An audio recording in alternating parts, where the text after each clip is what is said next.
This is another damn podcast about digital asset management. I'm Henrik the Gyor. Today I'm speaking with Kyle Hufford. Kyle, how are you? I'm doing great today. Kyle, how are you involved with digital asset management? I've been working with Quicksilver for a little over 7 years now. We've been working on our digital asset management objective, and it's gone through an interesting phase. I went from being the sole individual responsible for digital asset management to actually building a bit of a team. And we've been building our systems. We've been through a phase of having a fully functioning system to paring back and reevaluating what we have. And we're in the process of rolling out a new system at this time to manage all of our product images, our lifestyle images, and everything that goes around supporting our business and sales of our products. Kyle, how do you use the process of digital asset management before having a damn system in place?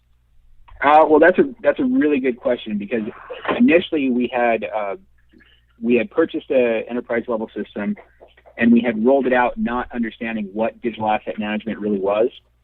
And so it went along and it worked great for about 2 to 3 years, and then we actually pared back and removed the asset management system from our workflow and identified a proper workflow before reintroducing our asset management system.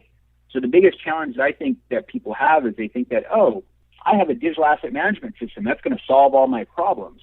But that's not true. If you have a digital asset management system, you still have to have a proper workflow or process in place in order to solve your problem.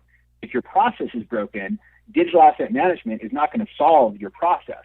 So our biggest challenge is we removed digital asset management from the process and identified where in the process we were having challenges and identified where we could actually optimize that process. And once that process was optimized, we then now are reintroducing the asset management system to individual workflows, one piece at a time, and identifying that this is the proper workflow, this is where the assets need to go, and this is how the images or assets need to be distributed. So if I understand correctly, you started with people, and then you developed the process of digital asset management, and then you introduced the technology. Fair? Yes, exactly. And that we learned over time. It wasn't like that was our first approach. Our first approach was, let's throw an enterprise digital asset management system at it. And that didn't work. And we identified that there were challenges and pieces and broken processes and workarounds. And so then we pared back, and as you said, we started with the people and understood what the process was and identified how we could better that process. And once we identified a proper process, we could then support that with the proper technology. And what advice would you like to share with damn professionals and people aspiring to become damn professionals? You know, I think the biggest part of being a digital asset manager is it's a thankless job. But at the end of the day, when you're able to go in and search for something and find something and be able to have a repository where the images are, that's the biggest feeling of success. And being able to, I think being a damn professional is more than being a digital asset manager, because from my perspective, it's about the process and the workflow and identifying better ways to do business.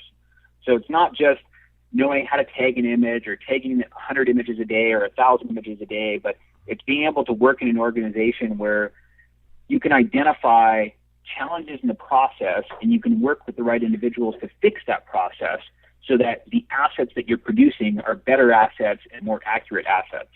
Couldn't agree more. Well, thanks, Kyle. For more on digital asset management, log on to anotherdamblog.com. Another Damn Podcast is available on Audioboo, iTunes, and the Tech Podcast Network. If you have any comments or questions, feel free to email me at anotherdamblog@gmail.com. Thanks again.